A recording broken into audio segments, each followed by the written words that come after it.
trap missed yesterday's podium finisher, Agent Nguyen, and oh, what has he got to do this week?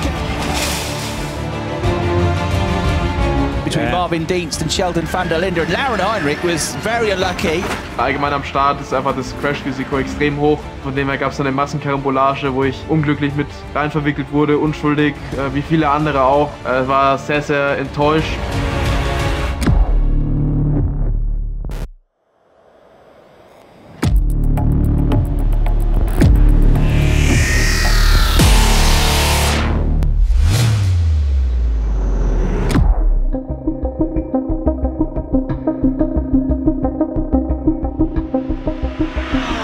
So we are at Red Bull Ring, which is second last round of DTM.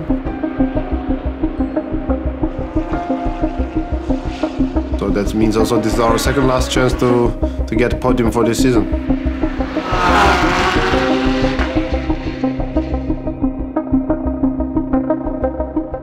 Fridays we always day before talk with Lauren what time we met in the breakfast, and then yeah, we go breakfast together.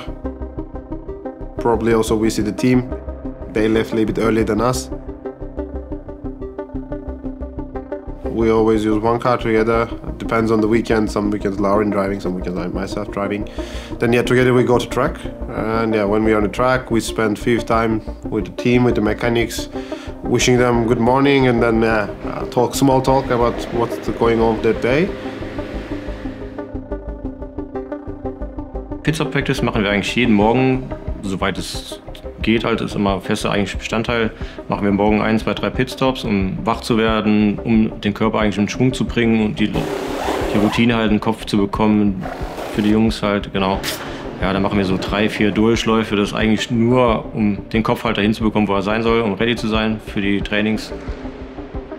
After the first session, we have time to talk with engineers, giving them feedback, what we felt on the track.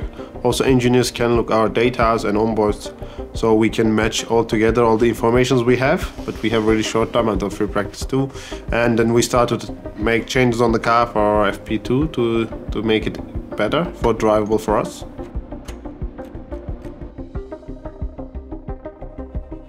Nach den Trainingssessions machen wir immer ein Sit-Down, checken damit alles am Auto, ob der Sturz noch stimmt, ob die Spur stimmt am Auto, checken, ob alle Schrauben noch fest sind, schauen das Auto einmal komplett durch und dann bereit zu sein für die nächste Session dann.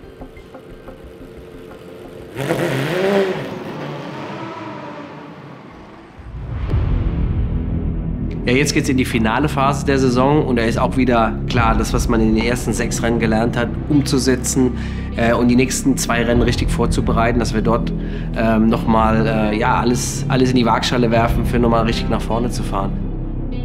Wir haben in den ersten 6 Rennen Up and Downs erlebt, wir haben richtig gute Qualis erlebt, unser erster Start aus der ersten Reihe mit Can. Agent Nguyen going into second place. He was impressive yesterday as well. There he goes, the Turkish driver, looking for his best qualifying of the season. Wir hatten 2 Podien erlebt. It's time for champagne! Wir haben aber auch erlebt, wo wir einfach auch nicht das Quäntchen Glück hatten und auch richtig Pech. Also der unverschuldete Unfall, wo Can aus dem Rennen genommen wird, das Auto ist stark beschädigt am Nürburgring, er kann das zweite Rennen nicht starten. Das sind einfach harte Rückschläge, die tun fast schon körperlich weh, aber das ist der Rennsport.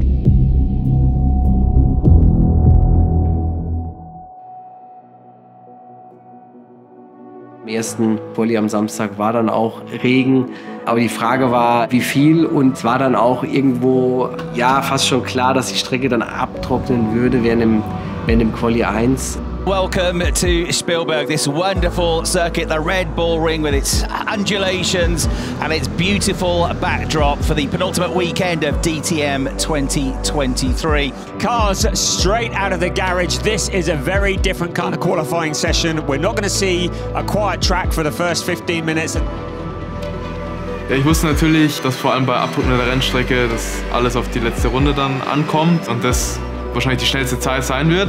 Von dem her bereitet man sich natürlich da mental drauf vor und, sag ich mal, verschießt noch nicht seine ganze Munition in den Runden davor, hält sich noch ein bisschen die Reifen zusammen. Und dann gab es einen Unfall, wo dann wie so Cut war im Quali, die Strecke war dann gesperrt, alle mussten zurück in die Box. and we've got off the road David Schumacher here. Und da war natürlich so, dass jeder überlegt, da waren glaube ich noch 6 Minuten zu fahren, 7 Minuten, und der zweite Teil von Quali, welche Reifen zieht man auf? Wir haben uns für nochmal einen frischen Regenreifen entschieden.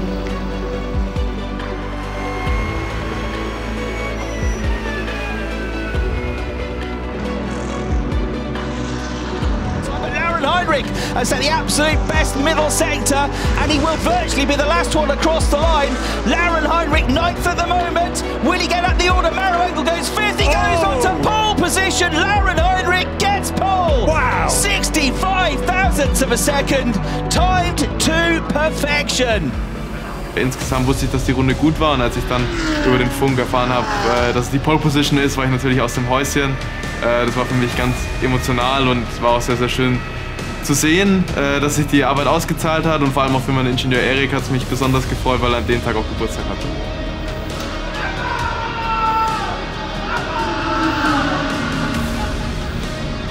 Yeah, I felt good in the car. Qualifying was a little bit mixed weather, but then we have red flag, and then there's a short time, then there is not enough time to heat up the slicks, and then we decided to stay on the rain tires, which at the end paid off, and yeah, we managed to get P3. Somit war das unser bestes Quali-Ergebnis ever mit P1 und 3. Einfach was will man mehr.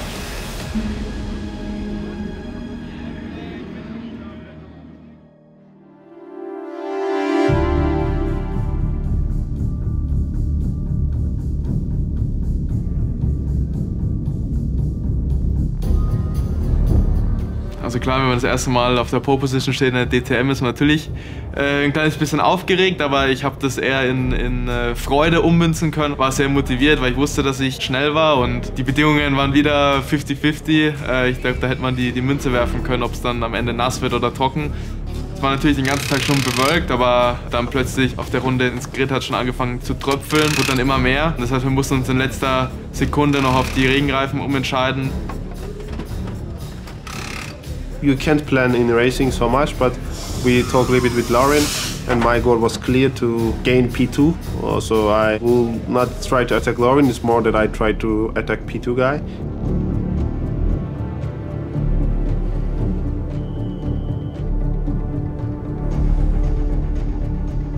Lauren Heinrich is there on pole position though, looking for his first win ever in DTM in his first season. Round 13 of DTM 2023 gets underway, and it's Lauren Heinrich on the inside on that uphill climb into the braking zone with a good start. Van der Linde might lose second place here.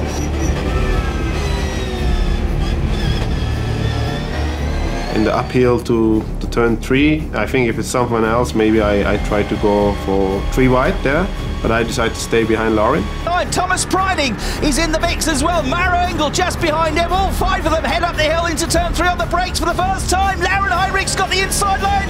Out wide goes Kelvin van der Linde. As I mentioned, Guwen got up the inside of him, possibly, but you can keep your foot in around the outside. Yeah, he's struggling here, so the Audi's going to drop back. Ich konnte meine Führung behaupten, und Can konnte sich durchsetzen und konnte Platz 2 sich sichern, was natürlich dann für uns eine sehr, sehr gute Ausgangslage war, die beste Ausgangslage. Ich konnte mir die Reifen sehr, sehr gut einteilen, was bei den Bedingungen extrem wichtig war, weil es hat immer mehr abgetrocknet, und es macht natürlich den Regenreifen schon stark zu schaffen. Die ersten 5 Runden war dann Team 75 Doppelführung, Laurin vor Can. Ja, da haben wir im Scherz gesagt, jetzt könnte man eigentlich abwägen, ist perfekt. First lap of the race, it's Heinrich from Guwen, and then Maro Engel, Thomas Preining, Kelvin van der Linde down to 5th, and Dennis Olsen in 6th place. Together with Lauren, I was close to him, and the gap to P3 was good. But after 5-6 laps, I started to lose so much grip. I decided to not fight with anyone, because at the end I'm really slow in this moment. So if I fight, it will not get better. So I decided to not fight with anyone and try to go as fast as possible. So not someone catch me from back off the grid. You know, if you start fighting, maybe the P15 catch you. But if you don't fight, maybe you go like P6, P7. Kevin van der Linde, he's found some real pace all of a sudden, moves to the outside, drifts past the Porsche with relative ease. I don't think Guwen put much of a fight up at all for that position. Kelvin van der Linde, der ist ein paar Runden früher auf Slicks gegangen. Wir können es uns nicht leisten, so viel Risiko einzugehen. Jemand, der vielleicht auf Platz 3 fährt, der kann natürlich dann ein bisschen spielen und hoffen, dass es sich auszahlt. Wir sind dann ein paar Runden nach ihm in die Box, sind dann auf Slicks.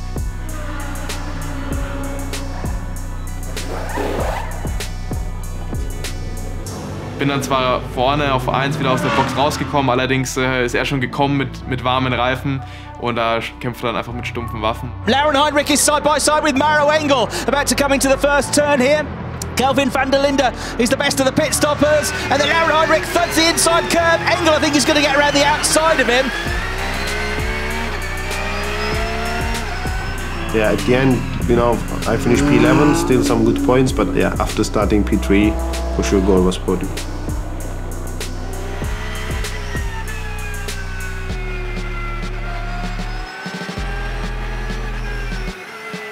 Am Ende der zweite Platz, war ich trotzdem zufrieden. Es war ein wunderbarer Tag, sehr, sehr erfolgreich mit der Pole Position, was ja auch 3 Punkte sind. Und dem nächsten zweiten Platz war ich mega happy und bin trotzdem noch zuversichtlich, dass irgendwann der erste Sieg kommt.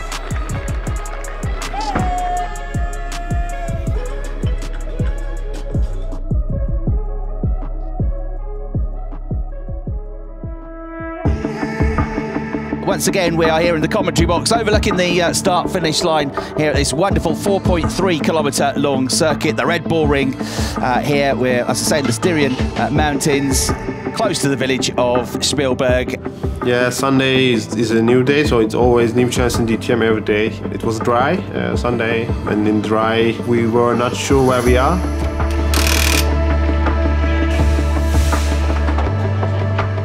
Ja, nachdem ich am Samstag Erster war im Qualifying, habe ich natürlich für den Sonntag auch viel vorgenommen. Da sieht man wieder in der DTM, dass es an einem Tag super laufen kann, am anderen wieder nicht mehr so gut. To remind you, you have to stay out, stay out. We do 4 laps in total, 2 flying laps. So Lauren Heinrich, who got his first pole position in the DTM, his first season of DTM racing, the 2022 Porsche Carrera Cup Deutschland champion, led the first half of the race yesterday as well. Ich war auf meiner schnellsten Runde ein bisschen im Verkehr festgehangen und auf so einer Strecke wie dem Red Bull Ring, wo es allgemein nicht so viele Kurven gibt, wo die Abstände extrem eng sind, hat mir das natürlich sehr, sehr wehgetan. Dann am Ende Platz 20, 10. Startreihe, da wussten wir, dass es schwierig wird, da nach vorne zu fahren. Mein Ziel war es, noch Punkte zu bekommen. Wenn man in den Top 3 reinkommt im Rennen, gibt es Erfolgsballast, um einfach keine Seriensieger zu produzieren. Der Sieger bekommt 20 Kilo, der zweite 10 Kilo und der dritte 5 Kilo. Somit hatte Laurin dann 10 Kilo extra Gewicht für das zweite Rennen am Red Bull Ring. In qualifying, I did P8, which I was quite happy because it was one of the fastest Porsche lap times, and I think I did it well. Car was really fast, so at the end, after P8, I was happy.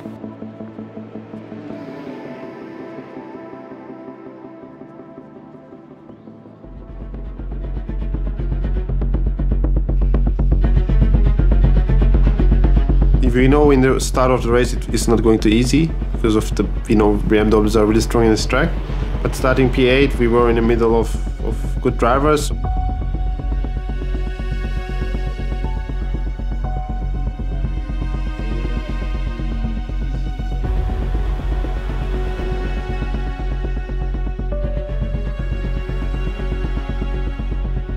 Ja, dann vom Platz 20 aus war es natürlich mein Ziel, am Start möglichst viele Positionen gut zu machen. The grid being cleared, we are almost set to go for what is going to be round 14 of DTM 2023. Round 14 of DTM 2023 is go here as they charge across the line and thunder uphill towards turn 1.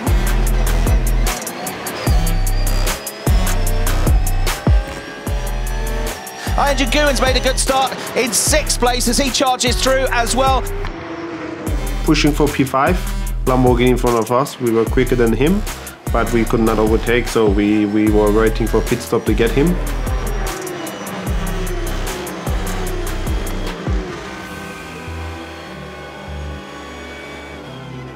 Ich konnte ein bisschen nach vorne fahren, war dann an der Kippe zu den Punkten auf Platz 17 und 16, habe da um Platz 15 gekämpft.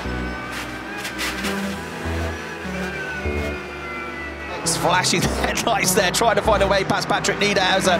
He's Lauren Heinrich.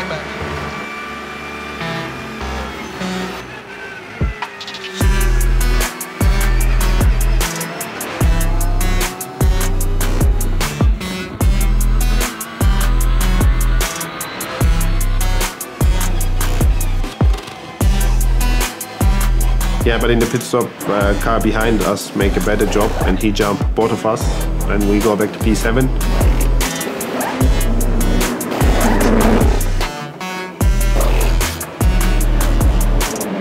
Am Ende hat leider ein Fahrer vor mir sehr, sehr motiviert verteidigt. Das nennt sich dann Moving Under Braking. Das heißt, er wechselt noch die Spur auf der Bremse, was per Reglement nicht erlaubt ist. Von dem her war es dann sehr, sehr schwierig, da für mich vorbeizukommen. Am Ende hat es dann geklappt, mit ein bisschen Kontakt. Der andere Fahrer hat dann eine Verwarnung bekommen.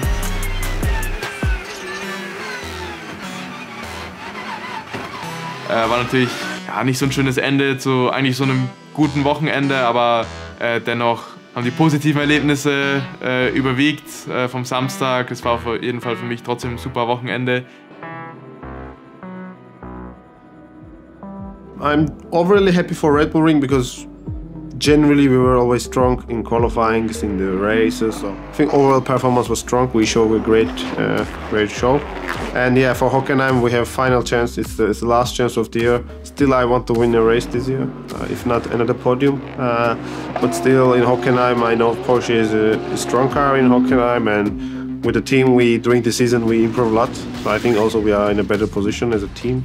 So hopefully we get our first win or another podium.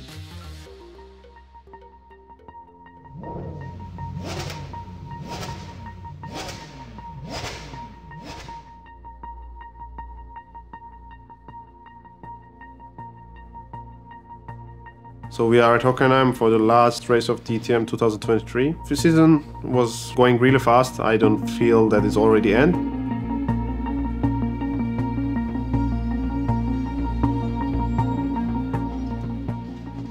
The last race is really important for everyone, for every driver, because at the end this is what everyone will remember for the winter.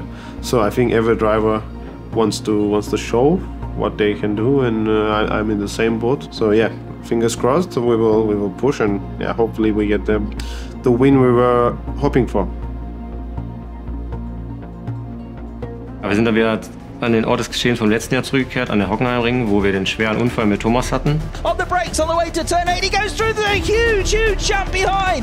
Massive jump there, and fireball as well. Oh, Thomas Preining is one of them. His car is destroyed. Da wir den ersten Sieg für Porsche in Nürburgring in DTM eingefahren haben, durften aber dadurch auch das Auto wieder mit dem Museum zusammen neu aufbauen. Natürlich freuen wir uns sehr, dass das Auto jetzt im Porsche Museum steht.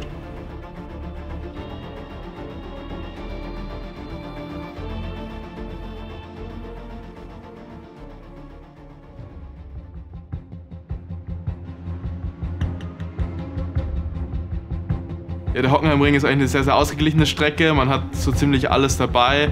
Schnelle Kurven, langsame Kurven, viele Geraden, harte Bremszonen. Von dem her ist ja eigentlich meistens immer gutes Racing, was natürlich für uns Fahrer sehr vielversprechend ist. Aber auch denke ich, dass hier fast alle Autos gut funktionieren werden. Das hängt natürlich immer von der finalen Balance of Performance dann am Ende ab. Aber ich denke, dass man pauschal jetzt nicht sagen kann, dass hier das eine Auto gut geht und das andere schlecht. Von dem her wird es ein interessantes Wochenende und denke auch sehr, sehr hart umkämpft. Also die Sachskurve ist für mich ein ganz besonderer Ort. Einerseits, weil da immer viele Fans sitzen und das natürlich dann ein cooler Moment ist, dort vorbeizufahren. Aber andererseits erinnere ich mich auch noch an meine Kindheit, wie ich dort selber gesessen bin, mit meinem Papa und DTM geschaut habe. Von dem her jetzt das erste Mal als DTM-Fahrer dort vorbeizufahren, ist natürlich dann für mich ein besonderer Moment und auch ein schöner Rückblick in meine Kindheit. Freien Trainings sind wir ordentlich reingestartet. Mit einem Auto mit Laurin hatten wir leider einen technischen Defekt, wo wir nicht beeinflussen konnten, und hat dann die erste Session ist er nicht viel gefahren. Ja, aber auch da, das gehört dazu. Man kann, ist ja das Team auch da mit 2 Fahrzeugen, hast ja immer direkt einen Vergleich, man lernt ja immer was. Somit kann man das direkt dann auch transferieren aufs zweite Fahrzeug.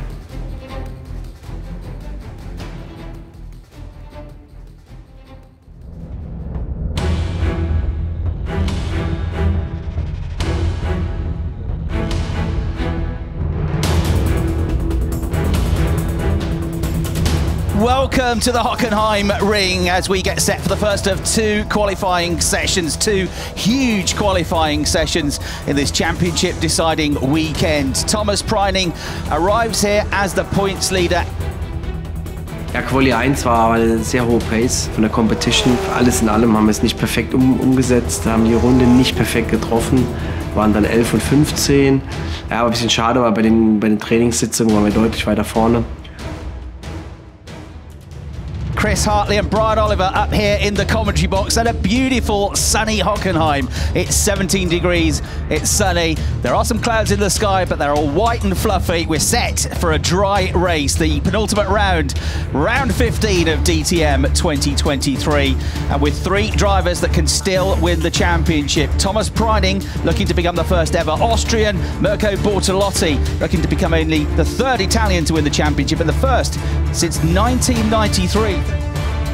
There is the trophy in the middle of the track. I wouldn't leave it. He gets a terrific start. It's a great start from his teammate Dennis Olsen as well. There's some bodywork off in the background from the middle of the pack. Rennen 1 dann am Hockenheimring, da geht schon direkt turbulent los, als das Feld sich dann auf diese letzte Einführungsrunde vom Start bewegt hat. Da hat der Fahrzeugingenieur schon direkt zu mir gesagt, Can hat eine Fehlmeldung. Wir haben dann noch versucht, mit einer anderen Schalterstellung das vielleicht zu umgehen oder dass er dann noch starten kann. Er ist das Rennen gestartet, aber hat keine ABS gehabt und somit dann ist er sehr schnell zurückgefallen.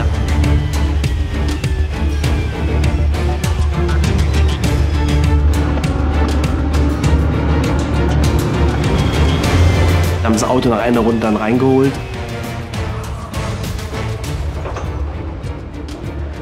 Und er ist dann später im Rennen wieder rausgegangen für die letzten 12 Minuten, 15 Minuten, um das Auto zu checken für das Quali 2.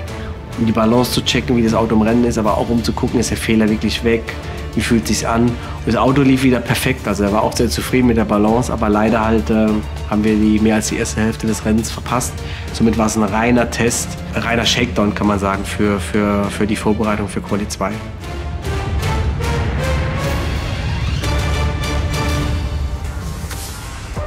Das Rennen am Samstag war sehr, sehr turbulent, direkt vor der ersten Kurve noch alles hinten verloren, Diffusor ab, Rücklichter weg, Stoßstange hinten ab. Da aber keine Teile irgendwie lose am Fahrzeug waren, es haben halt nur ein paar Teile gefehlt, hat die Rennleitung uns weiterfahren lassen zum Glück. Das Auto fuhr dann schon anders, weil wenn der Diffusor hinten fehlt und alles, dann ist das schon ein anderes Fahrverhalten.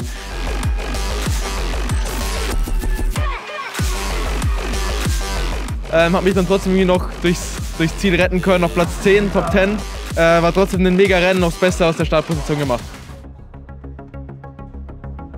Dieses Durchziehen, das war toll und deswegen, weil dieser P10, in dem Moment ist das im Kontext gesehen, ist das ein Erfolgserlebnis. Also da bin ich jetzt nicht sauer und sage, hey, nur P10, nee, da sage ich nein. Wenn man dieses Rennen anguckt, diese Probleme, die wir hatten und diese Schwierigkeiten, ist das ein gutes Ergebnis. Und deswegen ist das für mich dann auch, wo man sagt, hey, können wir stolz drauf sein, fertig. Ende der Diskussion.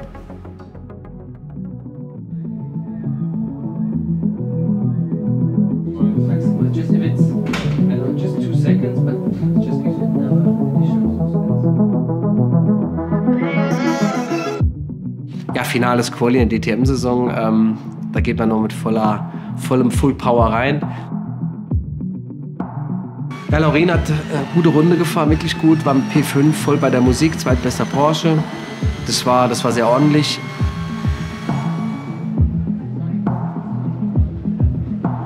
Bei Can, der war knapp dahinter. Diese schnellste Runde musste jemand überholen und war mit P9. Das war noch gut.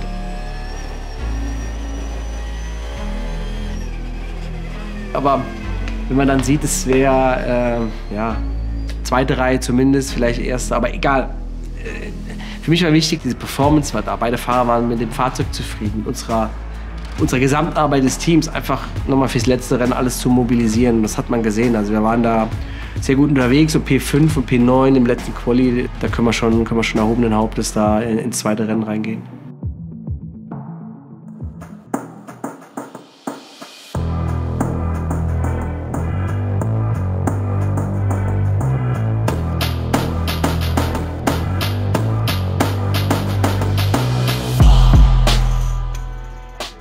Letzte Mal in die Startaufstellung für die DTM-Saison 2023. Muss man sagen, Hockenheim war alles da, was Rang und Namen hat im deutschen Motorsport. Das ist auch immer toll zu sehen, dass man sich trifft beim Finale der Top-Serie in Deutschland. Lauren Heinrich with his third top 5 qualifying of the year. Ayenjan Nguyen and Maro Engel start 9th and 10th. Das Ziel für das letzte Rennen war schon, dass wir es vielleicht nochmal aufs Podest schaffen. The perfect conditions here then for round 16 of the DTM, the last race of the season. One final hurrah. This should be a cracker. Thomas Preining on pole position as we go green for the final time this season. Away they go, thundering towards the turn 1 of the Nord curve. It's a great start for Preining once again as he gets into the lead of the race from pole position. Mirko Bortolotti.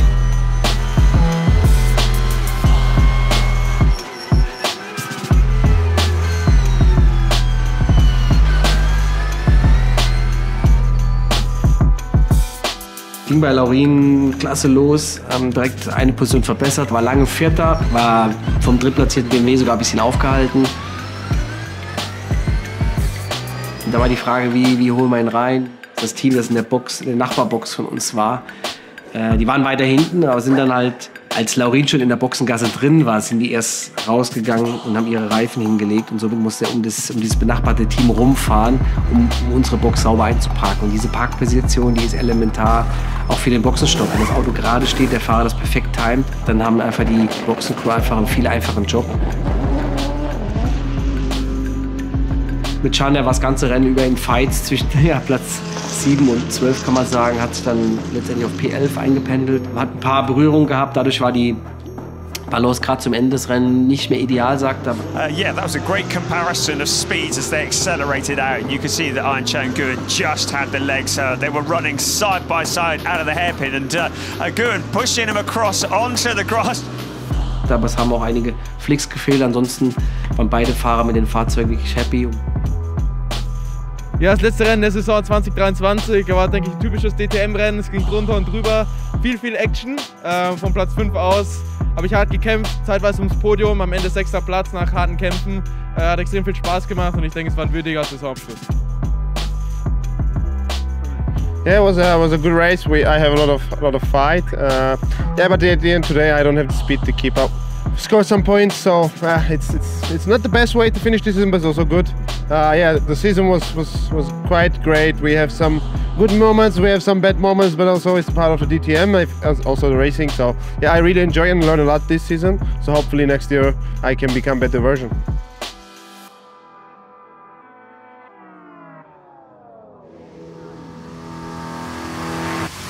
So here is the scenario. Yesterday, Thomas Preining took his 2nd win of the season. So if Thomas Preining finishes 1st or 2nd in qualifying, no matter what Bortolotti does, Preining will be champion. Thomas Preining, can he get onto the front row? And that would give him the championship. Thomas Preining comes through and he goes fastest. Wow! We see you over there. Well done. We are on fucking pole. We are on fucking pole, mate. Look what it means to him. Look what it means to him. Austria, you can be proud. You've got a new superstar. Here he is, everybody, your 2023 champion. Für die Marke Porsche, und das muss man sehen, die ja noch sehr frisch in der DTM ist. Wir sind letztes Jahr 2022 das erste Team gewesen, das eingestiegen ist in die DTM, haben diesen ersten historischen DTM-Erfolg am Nürburgring eingefahren. Das heißt, die DTM-Historie für Porsche, für die Marke ist noch sehr, sehr kurz. Und da war 2023 ein herausragendes Jahr aus der Sicht der Marke Porsche. Wir alle zusammen, also Manta, EMA, Toksport, WRT und auch Team 75 Motorsport, haben alle zusammen den Markentitel eingefahren für Porsche in der DTM, der allererste. Und das ist eine riesen Errungenschaft.